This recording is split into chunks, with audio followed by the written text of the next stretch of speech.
और हिंदी में हम बात करते हैं तो इसलिए करते हैं कि हम भोजपुरी में बात करेंगे आपको समझ में नहीं आएगा, कोई मराठी बोलेगा तो हमको समझ में नहीं आएगा, कोई बंगला बोलेगा, कोई तेलुगु बोलेगा, कोई तमिल बोलेगा, कोई कन्नड़ बोलेगा। तो कम्युनिकेशन के लिए कि एक दूसरे की बात को समझ पाए, अनेकता में एकता, यही तो भारत की सबसे बड़ी खूबसूरती है। तो ये हिंदी बोलने की जो बात है वो इसलिए है कि हम एक दूसरे को समझ पाए। बाकी अगर कोई नहीं बोलना चाहता तो उसको जबरी थोड़े कोई बोलवाएगा।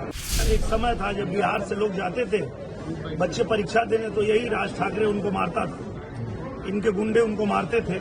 कई सीट पाए थे, एक सीट नहीं मिला, क्योंकि मराठी लोग भी जानते हैं, महाराष्ट्र के लोग भी जानते हैं कि ये नौटंकी कर रहा है। मुझे लगता है ये बहुत ही गंदी राजनीति है और ऐसा नहीं करना चाहिए, क्योंकि हिंदी अगर देश की राष्ट्रभाषा है और हिंदी में हम बात करते हैं तो इसलिए करते हैं कि हम भोजपुरी में बात करेंगे आपको समझ में नहीं आएगा, कोई मराठी बोलेगा तो हमको समझ में नहीं आएगा, कोई बंगला बोलेगा, कोई तेलुगु बोलेगा, कोई तमिल बोलेगा, कोई कन्नड़ बोलेगा।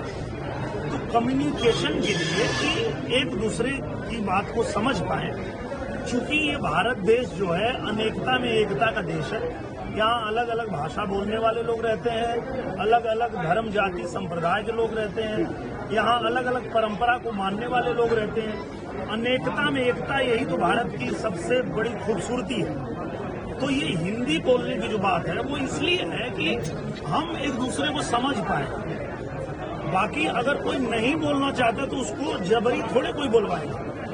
तो मुझे लगता है कि ये भाषा की, जाति की, ये सब घटिया राजनीति नहीं करनी चाहिए, देश को तोड़ने की कोशिश नहीं करनी चाहिए, अपने राज्य को कमजोर करने की कोशिश नहीं करनी चाहिए, बल्कि सबको एक साथ जोड़ के आगे बढ़ने का काम करना चाहिए। 20 साल बाद दोनों भाई एक हुए हैं, चुनाव है, सीट नहीं मिलेगा इन लोग को। पहले भी ये लोग यही किए थे।